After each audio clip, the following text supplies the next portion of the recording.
კრემი, ლოსიონი, გელი არის უნივერსალური, იმიტომ რომ კარგად ნაწილდება კანზე და არტოვებს მზისგან დაუფარავ ადგილს. შესაბამისად, პირველი ფენა რომ ჩვენ გამოვიყენოთ, მყარი, თხევადი კონსისტენციის კრემგელი არის იდეალური მზისგან დამცავის გამოყენების შემთხვევაში. თუ შემდეგ გვინდა განახლებისთვის გამოიყენება სპრეი და სტიკიც. უბრალოდ სპრეის მე ნაკლებად უწევ ხოლმე რეკომენდაციას, რადგან სპრეი თვითონ ისე იფრქვევა ჰაერში. რომ წარმოიდგინე სპრეის რომ ვიტანთ, კარგად ის სპრეი არ ფარავს კანის ყველა ნაწილს. შესაბამისად, ეს ასე ვთქვათ, რომ იფრქვევა და ნაწილდება ჰაერში, სრულყოფილად ვეღარ ფარავს ჩვენ კანს. გარკვეულ ნაწილს დაფარავს და დაგვიცავს, მაგრამ არასრულყოფილად. სპრეის ყოველთვის სტიკს ვამჯობინებ განახლებისთვის, იმიტომ რომ სტიკი კანს თანაბრად ეკვრის და ასე ვთქვათ, არტოვებს მზისგან დაუცველ ადგილს.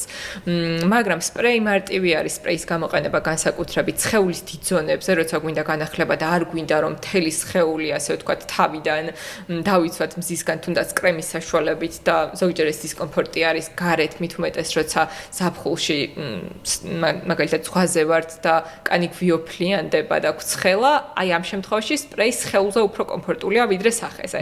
განახლებისთვის და არ დაგენანოთ ვეტყვი ჩვენს მაყურებელს და მთავარია რომ კარგად გაინაწილონ, რომ ასე ვთქვათ, არ დაგვრჩეს ალაგ-ალაგ ადგილები.